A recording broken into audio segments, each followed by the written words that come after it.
Hello everyone, मैं Manish learning pixels पर आपका स्वागत करता हूं। ये है फोटोशॉप लर्निंग सीरीज की क्लास नंबर 16 और आज की हमारी टॉपिक है शेप्स, जिसमें हम सीखेंगे डिफरेंट शेप्स के बारे में। हम खुद से अपने शेप्स कैसे बनाएं इसके बारे में। तो आइए शुरू करते हैं। तो अब हम आ गए हैं फोटोशॉप पर और शेप्स टूल आपको मिल जाएगी यहाँ, जिसके शॉर्टकट है यू। इसमें ध्यान रहे, अलग अलग शेप्स के लिए आपके पास अलग अलग शॉर्टकट नहीं है। आपको जो भी शेप ड्रॉ करनी है उसे आपको मैन्युअली सेलेक्ट करना होगा, ठीक है। तो यहाँ फर्स्ट ऑप्शन है हमारे पास रेक्टेंगल टूल, ठीक है। तो जैसे कि नाम से हमें पता चल रहा है रेक्टेंगल टूल, इससे हम रेक्टेंगल ड्रॉ कर सकते हैं। मैंने रेक्टेंगल टूल सेलेक्ट किया हुआ है और अब अगर मैं किसी भी एक पॉइंट पर क्लिक करके इस तरह से ड्रैग करता हूं और जब मैं पॉइंट माउस रिलीज करता हूं तब मुझे एक रेक्टेंगल मिल जाएगी, ठीक है। अब अगर मुझे और रेक्टेंगल बनाने हैं तब इस तरह से मैं फिर से क्लिक करके ड्रैग कर सकता हूं और मुझे अलग अलग साइज या शेप्स में इस तरह से रेक्टेंगल मिल जाए, ठीक है। तो अब हम इसके ऑप्शंस पर चलते हैं। मैं फिर से तीनों रेक्टेंगल जो मैंने बनाए थे वो मैं डिलीट करता हूं और ऑप्शन से अगर आप देखें तो काफी हद तक आपको पेन टूल की ही तरह मिलेगी, ठीक है। क्योंकि हम पेन टूल में भी अगर देखें तो हमारे पास एक शेप का ऑप्शन होता था, जो कि काफी हद तक हमारे अभी के shapes like rectangle, ellipse and other shapes की तरह ही हैं। तो मैं रेक्टेंगल टूल पर हूं और फर्स्ट ऑप्शन देखते हैं तो शेप पाथ एंड पिक्सेल्स, ठीक है। पिक्सेल्स का ऑप्शन जो है पेन टूल में एक्टिव नहीं था, यहाँ हमें एक्टिव मिलता है, ठीक है। मैं एक न्यू लेयर ले लेता हूं ताकि बैकग्राउंड लेयर डिस्टर्ब ना हो।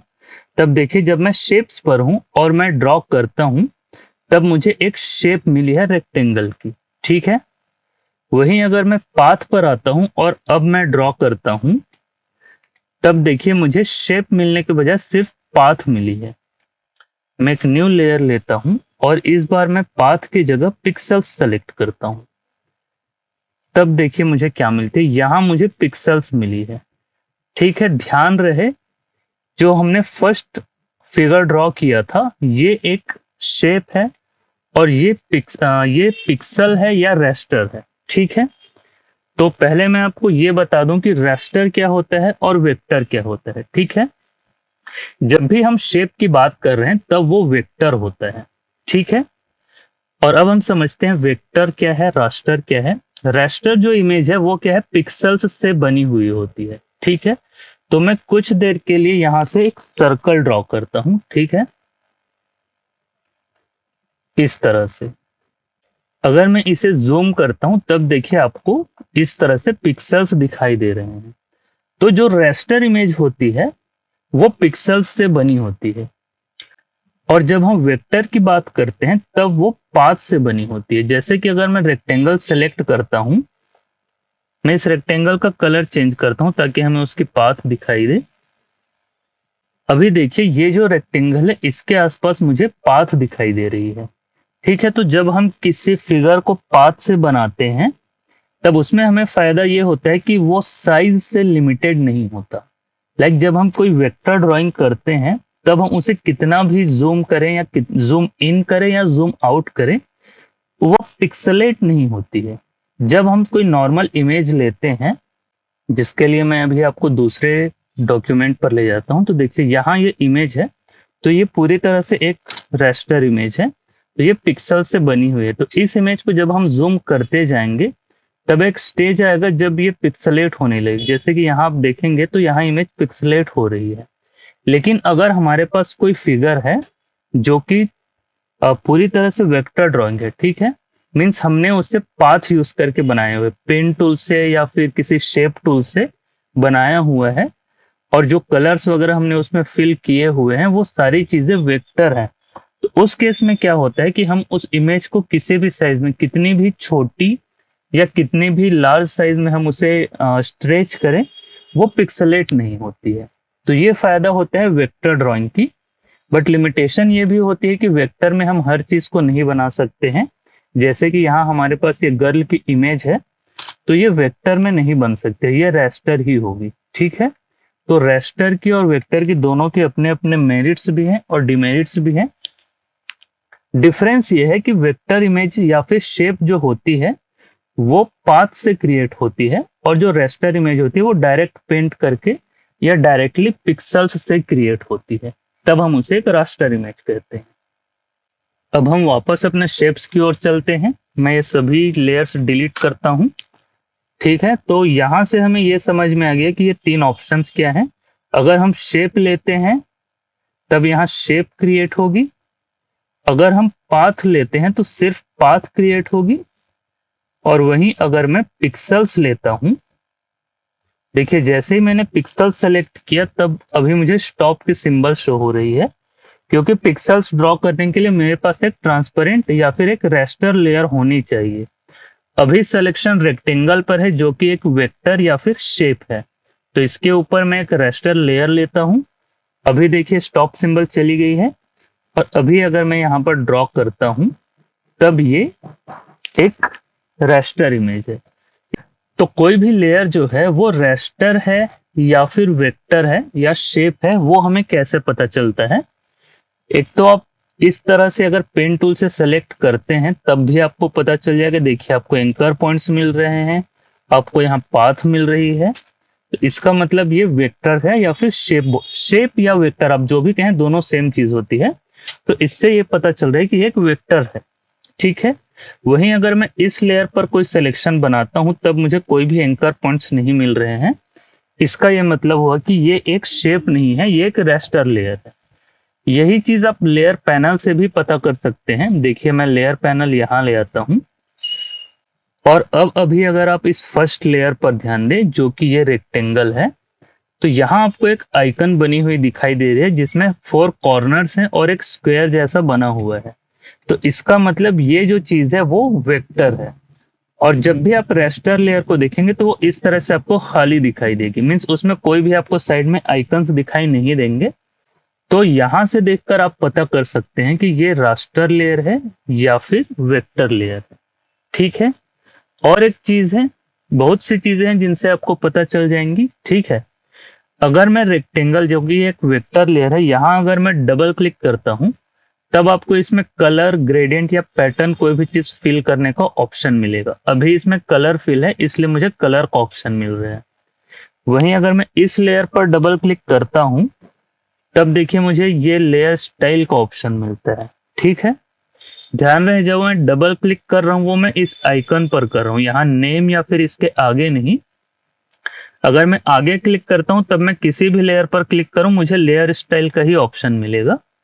लेकिन जब आप रास्टर लेयर पर हैं तब आप इस आइकन पर भी क्लिक करते हैं तब आपको लेयर स्टाइल मिलेगा। तो इससे भी आपको पता चलता है कि ये एक रास्टर लेयर है। इसके बाद अगर आप प्रॉपर्टीज पर देखें तब देखिए एक रास्टर लेयर के लिए आपको यहाँ remove background and select subject का ऑप्शन मिल रहा है, और यहाँ से आपको ट्रांसफॉर्म करने का ऑप्शन मिल रहा है। पर अगर मैं एक वेक्टर लेयर पर जाता हूँ तब आपको देखिए उसी तरह से फिल और स्ट्रोक के ऑप्शन मिल रहे हैं।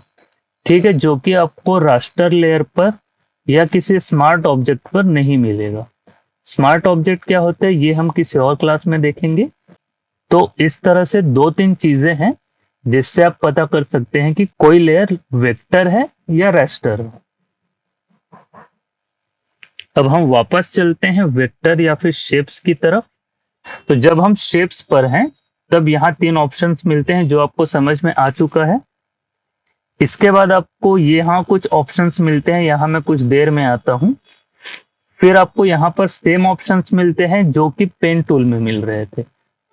अगर आप न्यू पर हैं और अभी मैं फिर से एक शेप बनाता हूं तब देखिए आपको जो शेप है वो एक नए लेयर पर मिली है।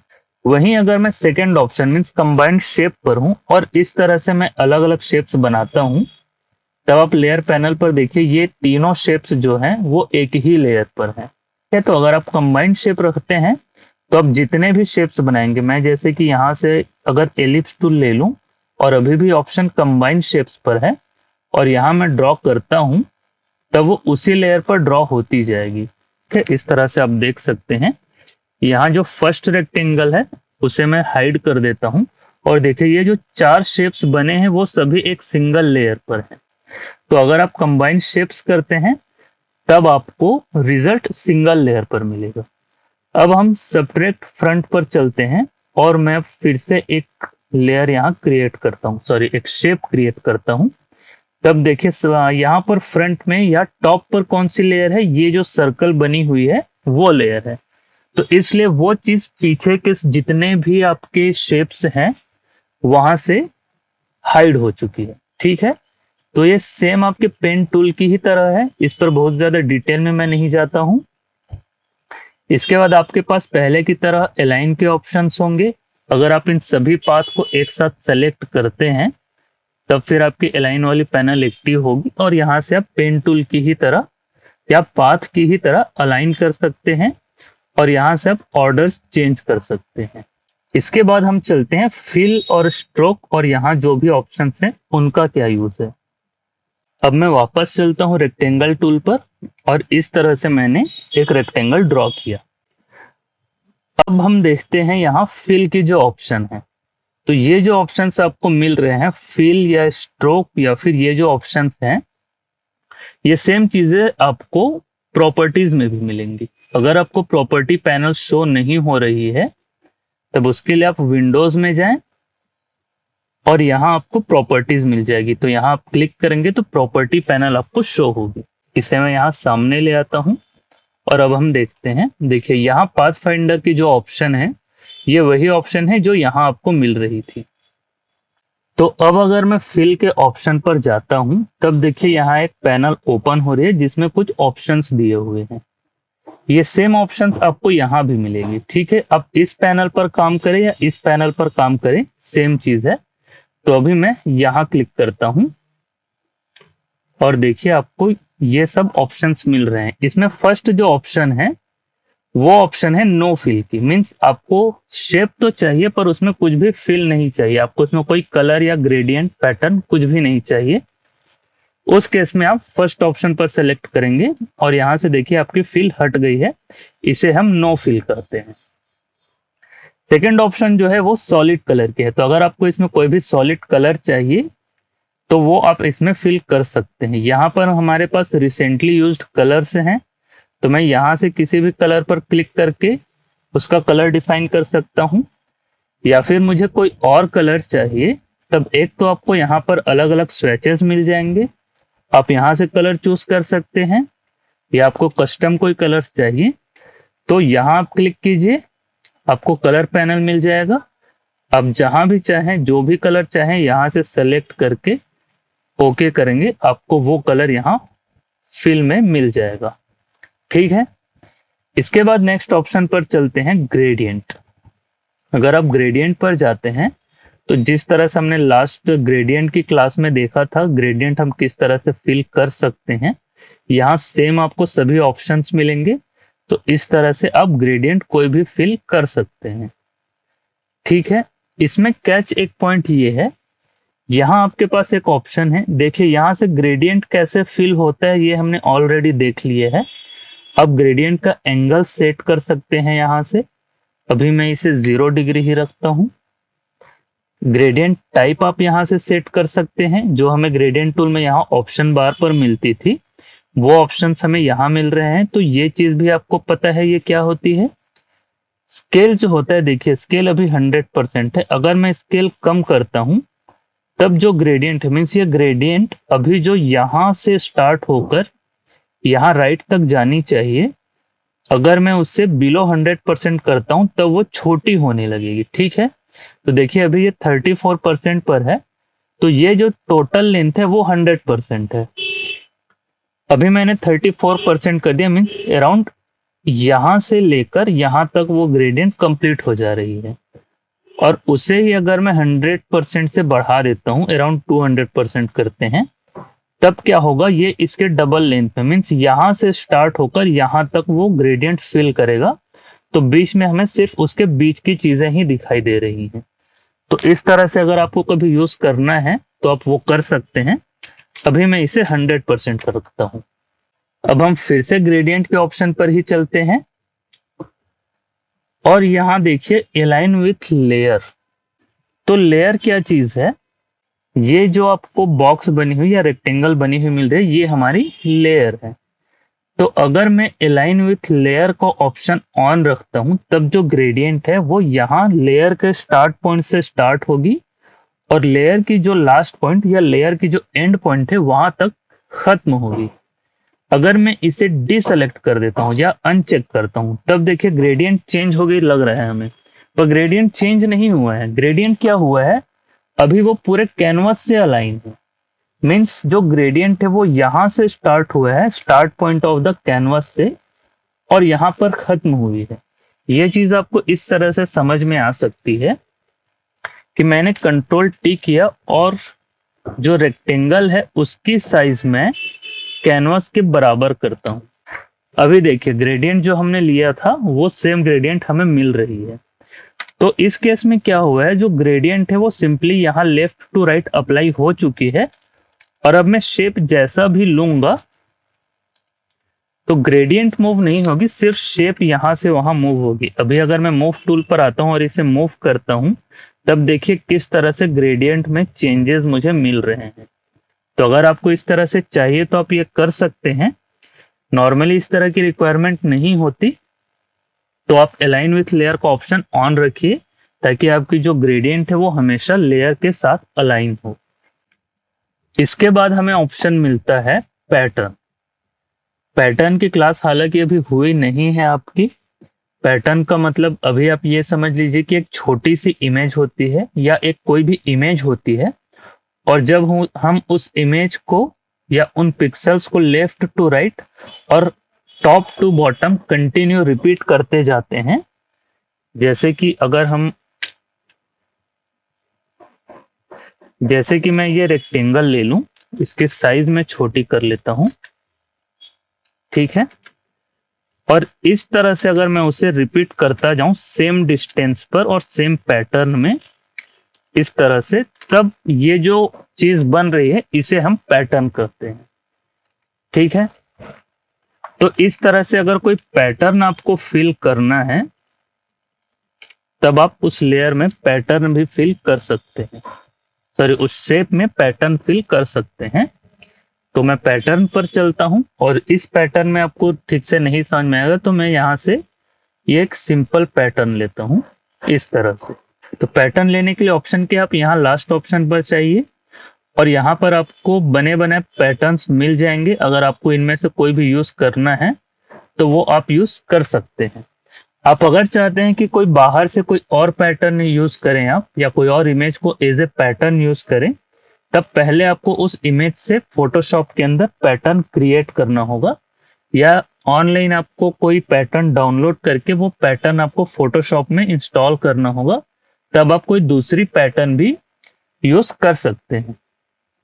अब देखिए जब हम पैटर्न यूज करते हैं तब इसमें भी हमें ग्रेडियंट टूल की तरह स्केल का ऑप्शन मिलता है। अगर मुझे इस पैटर्न की साइज इंक्रीज या डिक्रीज करनी है तब देखिए यहां से मैं स्केल कम या ज्यादा करके इसे यूज कर सकता हूं।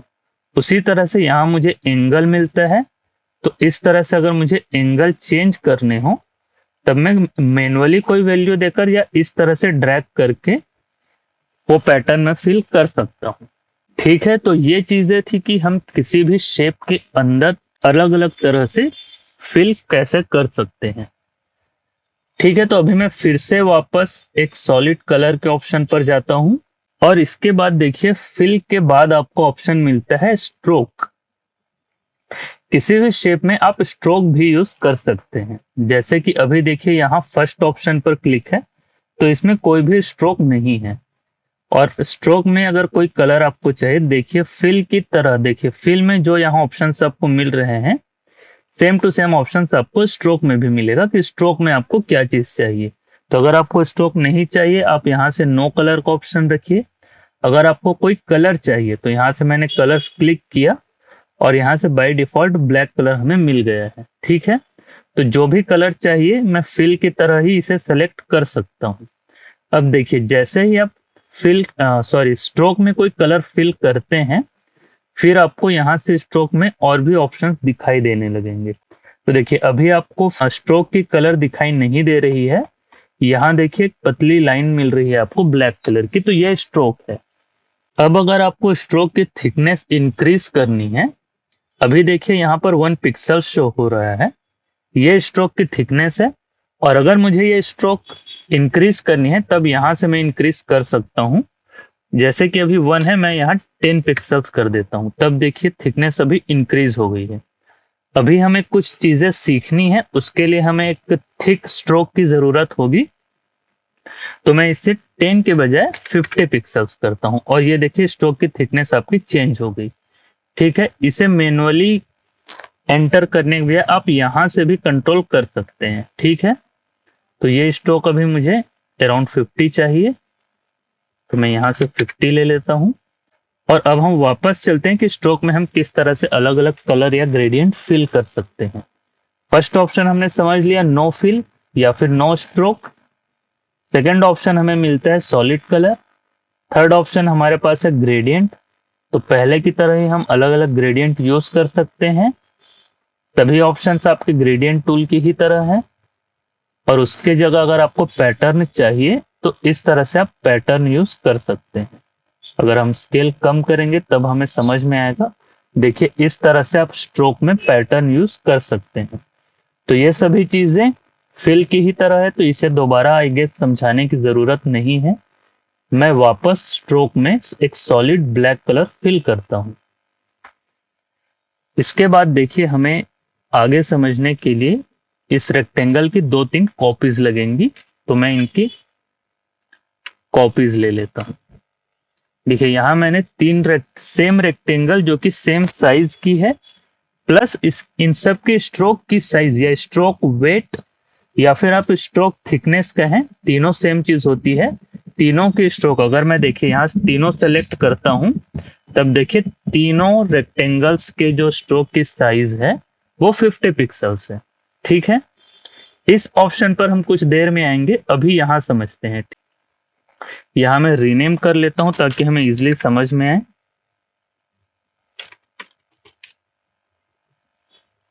आपको जब भी रीनेम करना हो तब आप उसके नेम पर डबल क्लिक कीजिए और आपको रीनेम का ऑप्शन मिल जाएगा।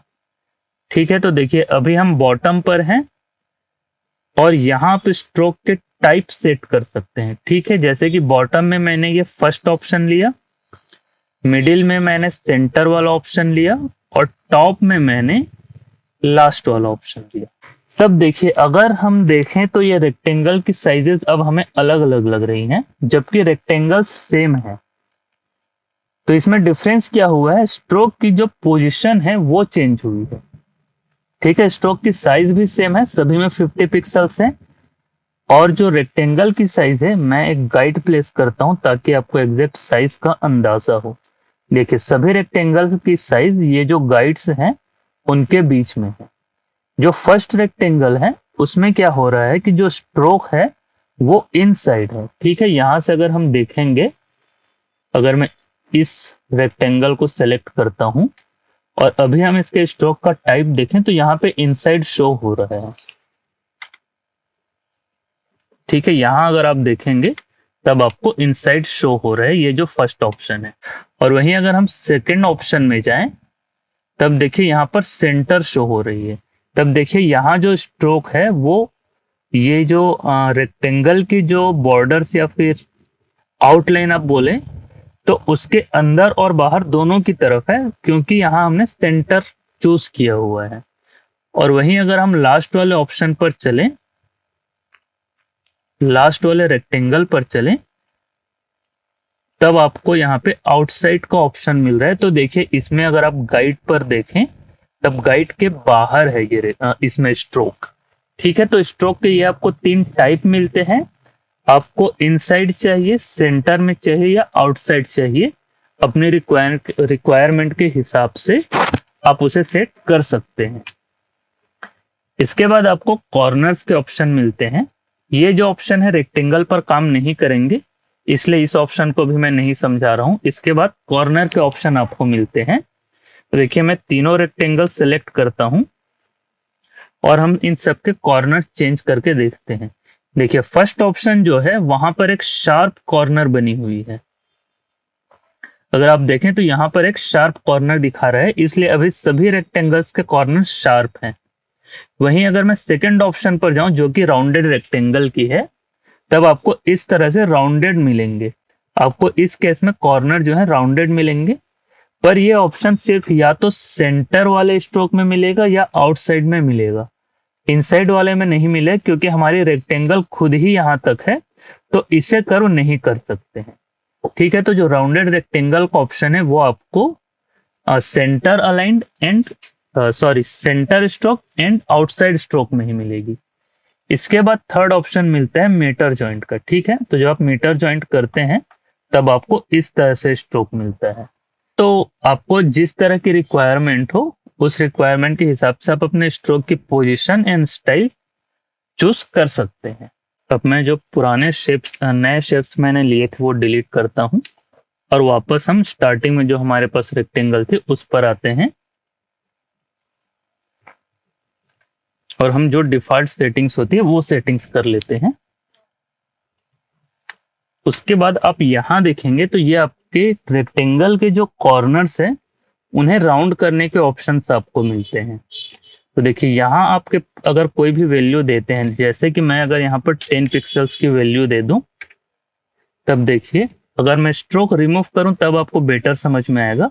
देखिए यहाँ से जो कॉर्नर्स हैं वो थोड़े राउंड हो गए हैं, लेकिन 10 पिक्सल्स बहुत कम वैल्यू हो रही है, तो मैं इसे बढ़ा लेता हूँ, मैं इसे 100 पिक्सल्स करता हूँ। और ये देखिए इस तरह से आपको रेक्टेंगल के कॉर्नर्स आपको राउंडेड चाहिए, तब आप इस तरह से यहाँ कोई भी वैल्यू एंटर करके राउंडेड कॉर्नर्स आपको मिल जाएगी।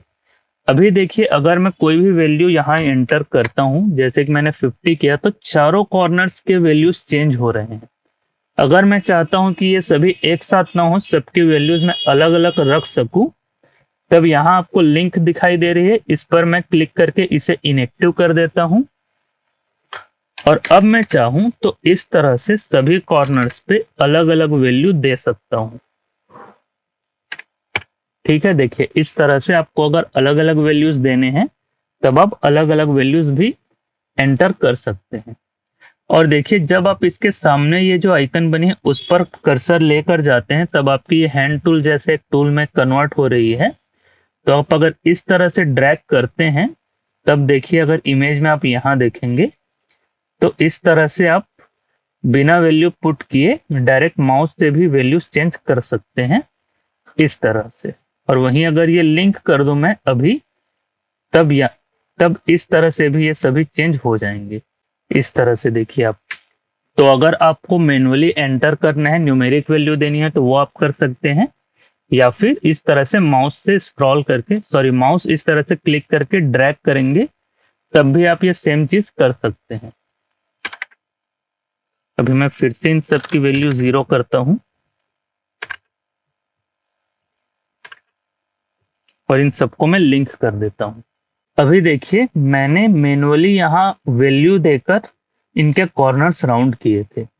अगर आप कोई भी रेक्टेंगल ड्रॉ करते हैं फोटोशॉप के लेटेस्ट वर्जन में, और अगर आप रेक्टेंगल टूल पर हैं, तब भी देखिए यहाँ आपको जो सर्कल्स दिखाई दे रहे हैं, जो पॉइंट्स दिखाई दे रहे हैं, उन्हें अगर आप इस तरह से ड्रैग करते हैं तब भी वो राउंडेड रेक्टेंगल बन जाएंगे। ठीक है, तो कोई जरूरी नहीं कि आप यहाँ पैनल से ही इसे चेंज करें, आप इस तरह से ड्रैग करके भी उनके कॉर्नर्स की राउंडनेस कम या ज्यादा कर सकते हैं।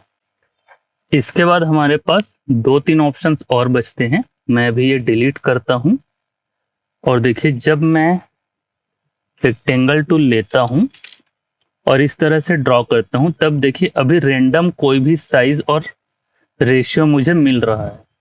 अगर मुझे कंस्ट्रेंट चाहिए तब मैं शिफ्ट प्रेस करूंगा, तब ये देखिए एक स्क्वायर के शेप में ही आएगी, मीन्स इसकी विड्थ एंड हाइट सेम होगी।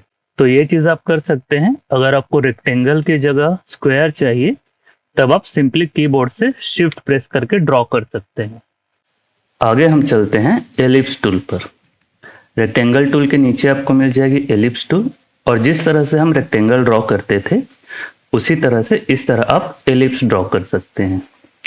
जब मुझे एलिप्स चाहिए तब मैं इस तरह से ड्रॉ करूंगा बिना शिफ्ट प्रेस किए, और अगर मुझे सर्कल चाहिए तब मैं शिफ्ट प्रेस करके ड्रॉ करूंगा। तब देखिए आपको हाइट और विड्थ सेम मिलती है। तो जब किसी भी एलिप्स की हाइट और विड्थ सेम होती है तब वो सर्कल बन जाता है। सिंपल सी चीज है, जब आपको एलिप्स चाहिए आप रैंडम इस तरह से ड्रॉ कीजिए, और अगर आपको सर्कल चाहिए तब आप शिफ्ट प्रेस कर ड्रॉ कीजिए। इसके बाद अगर आप सिंगल क्लिक करते हैं तब देखिए विड्थ और हाइट की ऑप्शन है। अगर आपको सर्कल चाहिए तब आप विड्थ और हाइट इक्वल रखेंगे, तब आपको इस तरह से सर्कल मिलेगा। और अगर आप विड्थ और हाइट की वैल्यूज अलग अलग देते हैं तब आपको इस तरह से एलिप्स मिलेगा। ठीक है, इतना ही डिफरेंस है इन दोनों टूल्स में। इसके बाद सिमिलरली आपको ट्रायंगल मिलेगा। इसके लिए आप ट्रायंगल बना सकते हैं इस तरह से। इसके सेटिंग्स में अगर आप चलते हैं तो आपको कुछ एक्स्ट्रा चीजें मिलेंगी, जैसे कि यहाँ पर अनकंस्ट्रेंड है अभी, या इक्विलेटरल ट्रायंगल आपको बनाना है। जैसे कि मैं इक्विलेटरल ट्रायंगल करता हूँ, अभी देखिए अनकंस्ट्रेंड है, तब अगर अभी मैं ट्रायंगल बनाता हूँ तब उसकी साइज कोई भी हो सकती है। देखिए उसकी साइज एंड शेप कुछ भी हो सकती है। पर वहीं अगर मैं यहाँ से इक्विलेटरल ट्रायंगल पर जाता हूँ तब देखिए मुझे बिना शिफ्ट प्रेस किए ही इक्विलेटरल ट्रायंगल मीन्स इसके सभी एजेस इक्वल होंगे या सभी साइड्स इक्वल होंगे। अगर मैं अनकंस्ट्रेंट पर हूं और अभी मुझे same all three edges same चाहिए तब मैं शिफ्ट प्रेस करके इस तरह बनाऊंगा, या फिर इसके अलावा मैं यहाँ से इक्विलेटरल ट्रायंगल सेलेक्ट करूंगा और इस तरह से बनाऊंगा, तब मुझे सभी एजेस इक्वल मिलेंगे। मैं इन्हें डिलीट करता हूं। इसके बाद आपके पास ऑप्शन है फिक्स्ड साइज। तो अगर जैसे कि हम सिंगल क्लिक करके कोई साइज डिफाइन कर सकते हैं, उसी तरह से आप यहाँ से साइज डिफाइन कर लीजिए। ठीक है, जैसे कि मैं यहाँ 100x100 पिक्सल इनपुट देता हूँ, और अब अगर मैं बनाता हूँ तब देखिए उसकी साइज चेंज नहीं होगी, मैं सिर्फ पोजीशन देख सकता हूँ। और इस तरह से आप क्लिक एंड ड्रैग करेंगे तब आपको सेम साइज के बहुत सारे ट्रायंगल्स मिल जाएंगे। इन सभी को मैं अब डिलीट करता हूं। नेक्स्ट ऑप्शन पर चलते हैं जो कि है प्रोपोर्शन। अगर मुझे विड्थ यहाँ साइज की ही तरह मुझे अलग एक कोई पर्टिकुलर रेशियो में चाहिए, जैसे कि यहाँ 1 कर देता हूं और यहाँ 2 कर देता हूं, तो अब मैं बनाऊंगा तब देखिए इसके जो एजेस के रेशियो हैं वो अब फिक्स हो चुके हैं। तो इस तरह से आप अलग अलग ऑप्शंस यूज कर सकते हैं। इसके बाद अगर आपको इनके भी कॉर्नर्स में राउंडेड कॉर्नर्स चाहिए, जैसे कि मैंने यहाँ 25 पिक्सल्स कर दिया और यहाँ से मैं फिर से अनकंस्ट्रेंट पर जाता हूँ, तब देखिए इस तरह से आपको राउंडेड कॉर्नर्स मिलेंगे। ठीक है, जब आप प्रॉपर्टी पैनल पर देखें तो देखिए इसमें भी आपको राउंडेड कॉर्नर के ऑप्शन मिल रहे हैं, तो यहाँ से भी आप चेंज कर सकते हैं। इसके बाद अगर आप देखें तो देखिए ये जो ऑप्शन है वो आपको पेन टूल में भी मिल रही थी और सभी शेप टूल में भी मिल रही है। तो ये क्या चीज है, जैसे कि अभी मैं फिल ऑफ कर देता हूं और देखिए जब मैं कोई पाथ बना रहा हूं या कोई शेप बना रहा हूं तब जो पाथ है वो ब्लू कलर में शो हो रही है। अगर मुझे ये कलर चेंज करना है तो यहाँ से मैं कलर चेंज कर सकता हूँ। ये एक्चुअली शेप से रिलेटेड नहीं है, ये पाथ से रिलेटेड है। तो अगर मुझे ये रेड में चाहिए तब इस तरह से मैं रेड कर सकता हूँ। मेजेंटा, येलो या जो भी कलर आपको चाहिए आप यहाँ से डिफाइन कर सकते हैं। और साथ ही अगर आपको इसकी थिकनेस ज्यादा चाहिए, जैसे कि मैं यहाँ से 3 पिक्सल्स कर देता हूँ, तब ये पाथ की थिकनेस चेंज हो जाएगी। ठीक है, ध्यान रहे ये शेप की स्ट्रोक नहीं है। देखिए ये स्ट्रोक अभी बंद है यहाँ से, ये सिर्फ पाथ की थिकनेस है। तो अभी मैं इसे वापस 1 पिक्सल कर देता हूं। तो इसे आप अपने कंफर्ट के हिसाब से चेंज कर सकते हैं। कोशिश कीजिए कि इनका कलर सब ज्यादा ना छेड़ें, क्योंकि कभी आप अपनी पीएचडी फाइल किसी और को देते हैं, हो सकता है वो किसी और तरीके से काम करते हो तो उन्हें डिस्टर्ब हो सकता है, या फिर आपको ही कंफ्यूजन हो सकता है बार बार चेंज करने से। तो इन्हें आप ज्यादा चेंज ना करें, वो एक बेटर ऑप्शन होता है। इसके बाद आपको मिलता है पॉलीगन। ठीक है, रेक्टेंगल में हमारे पास 4 साइड्स थे, ट्रायंगल में 3 साइड्स थे, एलिप्स में इनफाइनाइट साइड्स थे। अब अगर हमें इनके अलावा किसी और नंबर ऑफ एजेस के साथ कोई शेप चाहिए तब हम वो बना सकते हैं। तो पॉलीगन टूल में अगर आप ऑप्शंस पर देखें तो ये सभी ऑप्शंस आपको सेम मिलेंगे। लास्ट में आपको एक ऑप्शन मिल रहा है नंबर ऑफ साइड्स या नंबर ऑफ एजेस। ठीक है, तो यहाँ अभी 5 है, तो अभी अगर मैं ड्रॉ करता हूं तो मुझे एक पेंटागन मिलेगा, ठीक है। इसे अगर मैं 6 करता हूं तब मुझे हेक्सागन मिलेगा, और अगर मैं 8 कर देता हूं तब इस तरह से मुझे ऑक्टागन मिलेगा। तो आपको जितने भी एजेस चाहिए उतने एजेस के आप बना सकते हैं कोई भी पॉलीगन, ठीक है। अब देखिए, अगर मैं शिफ्ट प्रेस करके इस तरह से ड्रैग करता हूं तब मुझे प्रॉपर रेशियो में मिलेगा। तो जब आपको एक प्रॉपर प्रोपोर्शन में चाहिए तब आप शिफ्ट प्रेस कीजिए किसी भी अदर शेप टूल की ही तरह, ठीक है। इसके बाद आपको यहाँ सेटिंग्स में अगर आप जाते हैं तो अदर ऑप्शन मिलेंगे। यहाँ के जो ऑप्शन है वो आपके सेम ऑप्शन है, unconstrained, free form, proportion, fixed size. ध्यान देने की चीज है यहाँ जो स्टार रेशियो है, ठीक है, अगर आप यहाँ चेक करें तो स्टार का ऑप्शन आपको नहीं मिलेगा। तो अगर आपको स्टार बनाना है तो पॉलीगन टूल से ही आपको बनाना होगा। कैसे बनाते हैं वो हम देखते हैं। यहाँ देखिए अभी 100% है, अगर इसे मैं 50% करता हूं और अब अगर मैं पॉलीगन बनाता हूं तब देखिए 5 पॉइंट्स वाला, सॉरी यहाँ 8 पॉइंट्स है, तो 8 पॉइंट्स वाला मुझे स्टार मिल गया है। अगर मैं इसे 50 की जगह 80 करता हूं तब ये जो डिस्टेंस है वो कम हो जाएगी इस तरह से, और वहीं अगर मैं 50 की जगह 20 कर देता हूं तब ये जो स्टार है वो और ज्यादा इस तरह से शार्प मिलेगी मुझे। इसके बाद इसमें फिलिंग या स्ट्रोक के ऑप्शंस बिल्कुल सेम है, तो इन पर हम बार बार नहीं जाते। इसकी अगर मुझे साइड्स बाद में बढ़ानी है तब इस तरह से मैं इंक्रीज कर सकता हूं। इसकी जो इंडेंट है, ये जो हमने परसेंट दिया था, इसे स्टार रेशियो या आप इंडेंटेशन बोल सकते हैं, तो इन्हें भी हम बाद में कम या ज्यादा इस तरह से कर सकते हैं। तो ये जब आप कोई ऑफर वाले बैनर्स या पोस्टर्स बनाते हैं तब आपको इनकी जरूरत पड़ेगी। इसके बाद आपको इसमें last option, actually second last option आपको मिलता है लाइन टूल। लास्ट ऑप्शन मैंने आपको इस लिखा है कि ये जो मेन या फिर जो इंपॉर्टेंट शेप्स हैं उनमें लास्ट ऑप्शन है लाइन टूल। तो लाइन टूल में हम सिंपली इस तरह से लाइन क्रिएट कर सकते हैं। अभी हमें पाथ दिखाई दे रही है, मैं एक बार कंट्रोल Z करता हूं और जो फिल की कलर है वो चेंज करते हैं, और अब मैं इस तरह से ड्रैग करता हूं और एंटर प्रेस करता हूं तब देखिए मुझे एक लाइन मिली है रेड कलर में।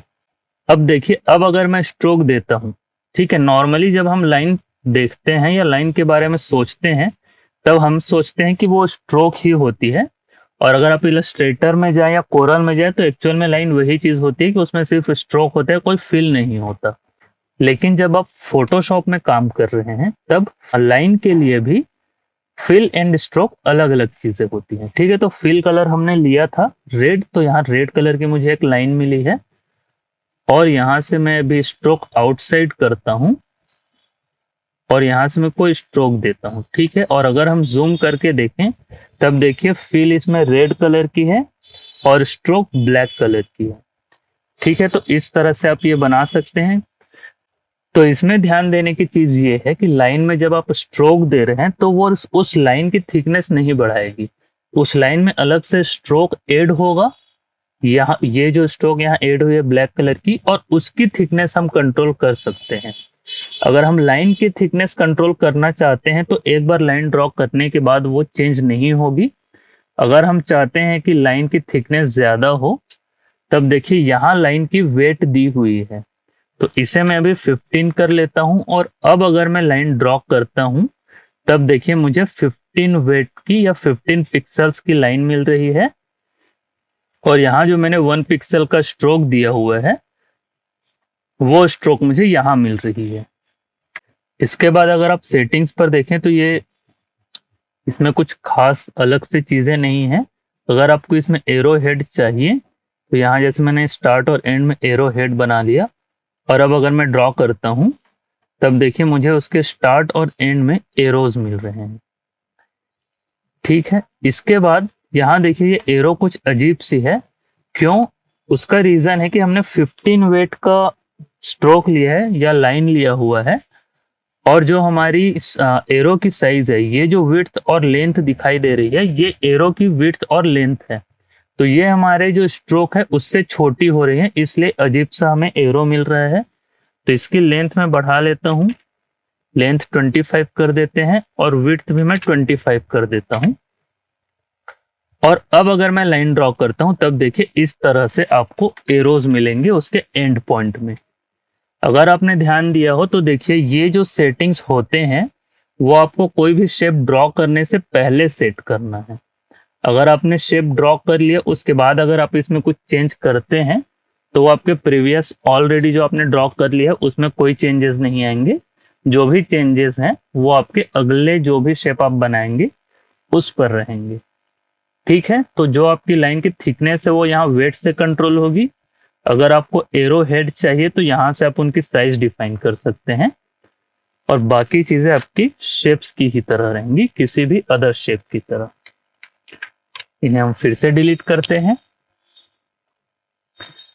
अब मैं फिर से रेक्टेंगल टूल पर आता हूं और देखिए मैंने रेक्टेंगल ड्रॉ किया और यहाँ मैं ब्लैक कलर की स्ट्रोक लेता हूं 8 पिक्सल्स की। ठीक है, यहाँ हमें एक सॉलिड स्ट्रोक मिल रही है। ठीक है, तो स्ट्रोक दो प्रकार की होती है, एक होती है सॉलिड और एक होती है डैश्ड। ठीक है, तो ये जो ऑप्शन हमने छोड़ा हुआ था यहाँ अगर आप देखें तब देखिए अगर मैं सेकेंड ऑप्शन पर जाता हूं तो इस तरह से मुझे डैश्ड स्ट्रोक मिलेगी और थर्ड ऑप्शन पर जाता हूं तब मुझे इस तरह से पॉइंटेड या फिर सर्कल में मुझे स्ट्रोक्स मिलेंगी। ठीक है, और अब देखिए अगर मैं इनकी साइज इंक्रीज करता हूं तब उस हिसाब से वो चीजें चेंज होती जाएंगी। और अगर मुझे इस डैश लाइन की ये जो गैपिंग्स हैं उन्हें चेंज करना है तब वो यहाँ ऑप्शन तो दिया है पर यहाँ जाने के बजाय आप यहाँ पर आइए, मोर ऑप्शंस, और उसके बाद आप यहाँ से इन्हें चेंज कर सकते हैं। देखिए अभी डैश मतलब है ये जो ब्लैक पार्ट है वो डैश है और जो एम्प्टी पार्ट है वो गैप है। तो इन्हें अगर मैं 10 और 5 कर देता हूं तब इस तरह से इनकी गैपिंग चेंज होती जाएगी। इसके बाद इसमें आपको और ऑप्शंस मिलते हैं। देखिए ये भी सेम ऑप्शंस हैं, अलाइन और कॉर्नर्स, बट बीच में जो कैप्स है ये ऑप्शन हमारी अब तक कवर नहीं हुई है। तो अब हम इसे कवर करते हैं। मैं वापस नॉर्मल स्ट्रोक लेता हूं और यहां से मैं पाथ ओपन कर लेता हूं। तो पाथ ओपन कैसे होगी, मैं डायरेक्ट सिलेक्शन टूल पर आता हूं। तो यहां से अब हम पाथ ओपन कर लेते हैं। तो पाथ ओपन कैसे होगी, मैं यहां से डायरेक्ट सिलेक्शन टूल पर आता हूं और यहां से मैंने एक पाथ सेलेक्ट किया और उसे मैं डिलीट कर देता हूं। जब भी आप इस तरह से करते हैं तब आपको एक वार्निंग आएगी कि ये एक नॉर्मल शेप से दूसरे शेप में कन्वर्ट हो रही है, तो आपको काफी सारी चीजें यहाँ से शो होनी बंद हो जाएंगी। ठीक है, जैसे कि देखिए प्रॉपर्टी पैनल अब आपकी पूरी तरह से चेंज हो चुकी है। अब आपको कुछ चेंज करना है तब आपको ऑप्शन बार से करना होगा। देखिए अब अगर आप इस शेप के स्ट्रोक पर ध्यान दें, मैं इसकी फिल बंद कर देता हूं ताकि आपको बेटर समझ में आए। देखिए जब इस तरह से ओपन पाथ होती है तब इसकी जो एंड पॉइंट है इसे हम किस तरह से रखें, इसके ऑप्शन हमें मिलते हैं। तो यहाँ अगर हम स्ट्रोक पर जाते हैं तो ये जो आपको ऑप्शन सेंटर में मिल रही है ये इस एंड पॉइंट की सेटिंग्स है। तो अभी क्या है कि अभी ये जो आपको फ्लैट दिखाई दे रही है ये फर्स्ट ऑप्शन है। अगर मैं सेकंड ऑप्शन पर जाता हूं तब इस तरह से आपको राउंडेड मिलेगा और वहीं थर्ड ऑप्शन में जाता हूं तब आपको पाथ से थोड़ा आगे जाकर इस तरह से क्लोज मिलेगा। तो आपको जैसा भी यूज करना है आप अपने हिसाब से वो चीज यूज कर सकते हैं। तो ये कंप्लीट हुई आपकी शेप्स की क्लास। इसके बाद एक और ऑप्शन बचती है जो कि है कस्टम शेप टूल। इसमें आपको कुछ शेप्स तो बने बनाए मिल जाएंगे, जैसे कि यहाँ पर अलग अलग एनिमल्स या फिर लीफ ट्रीज के इस तरह से वेक्टर ड्राइंग्स मिल जाएंगे फोटोशॉप के अंदर ही। वहां से आप ड्रॉ कर सकते हैं कोई भी कस्टम शेप लेकर। ठीक है, यहाँ आपको बोट्स फ्लावर्स अलग अलग कैटेगरीज के मिल जाएंगे। ये चीजें आप चाहें तो इंटरनेट से डाउनलोड भी कर सकते हैं, जिस तरह से हम brusheasy.com से ब्रशेस डाउनलोड कर सकते थे। अब हम आगे देखेंगे कि अगर हमें खुद की कोई कस्टम शेप बनानी हो तब हम किस तरह से बनाएंगे। लाइक यहाँ कस्टम शेप्स आपको मिल रहे हैं लेकिन वो भी ऑलरेडी अगर फोटोशॉप में इंक्लूडेड है या फिर हमने इंटरनेट से कहीं डाउनलोड किया है तब हम इसे यूज कर सकते हैं।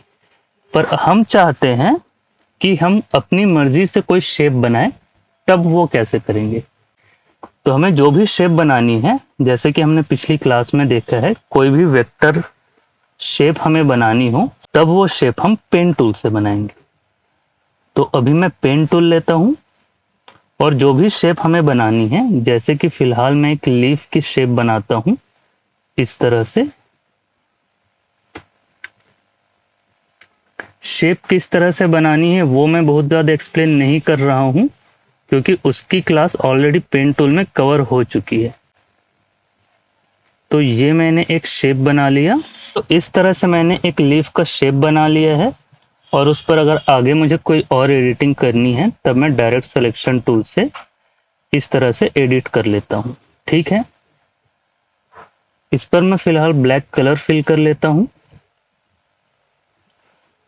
और हम अब जाएंगे, इस पाथ को पहले हम सेलेक्ट करेंगे, इसके बाद हम जाएंगे एडिट पर।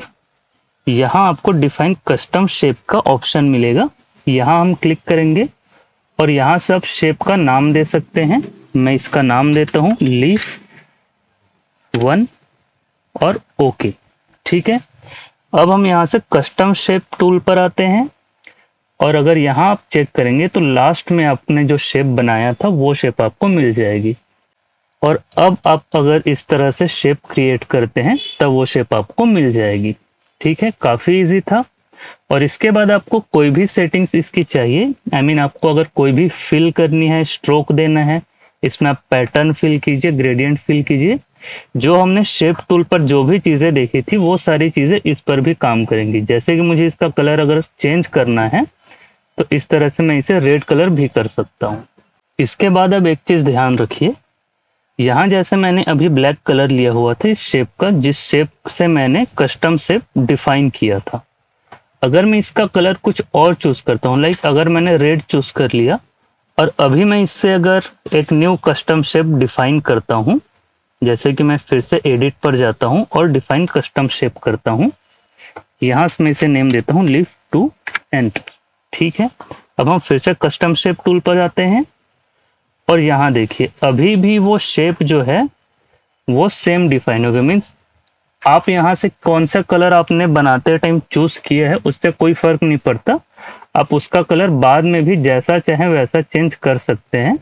फोटोशॉप सिर्फ उसके पाथ को डिटेक्ट करता है। तो आप इसमें फिल रखिए या स्ट्रोक रखिए, उससे कोई अंतर नहीं पड़ता है, या बस आप इसमें फिल ना रखें तो भी कोई प्रॉब्लम नहीं है, फोटोशॉप सिर्फ पाथ पर ध्यान देगा।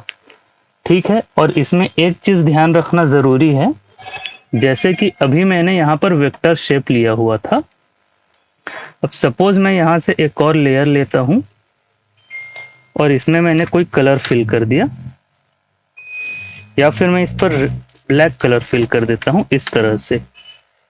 और अब अगर मैं इसे सेलेक्ट करके कस्टम शेप डिफाइन करना चाहूँ तब मैं डिफाइन नहीं कर सकता। उसका रीज़न ये है, अभी जो लेयर सेलेक्टेड है वो एक रास्टर लेयर है। अगर मैं जूम करूँ आप देखेंगे ये एक रास्टर लेयर है, और यहाँ जो मुझे रेड लीफ में दिख रही है ये एक शेप लेयर है या एक वेक्टर लेयर है।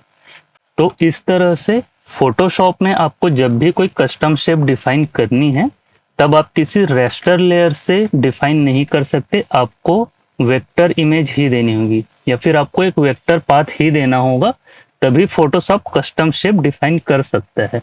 अगर आप रास्टर लेयर से बनाने की कोशिश करेंगे तब यहाँ आप देखिए आपको ये जो पॉइंट है डिफाइन कस्टम शेप, ये ऑप्शन आपको डीएक्टिवेट मिलेगा। ठीक है, सिंपल सी चीज़ है। शेप अगर वेक्टर है तो आपको शेप बनाने के लिए भी अगर आप कोई शेप डिफाइन कर रहे हैं तब वो भी वेक्टर ही होनी चाहिए। तो ये थी हमारी शेप टूल की कंप्लीट क्लास। आई होप आपको क्लास पसंद आई होगी।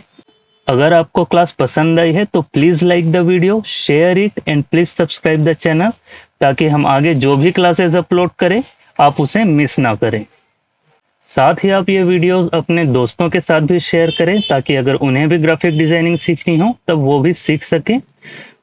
और आपके फीडबैक मेरे लिए काफ़ी इंपॉर्टेंट होते हैं, तो प्लीज़ डू कमेंट।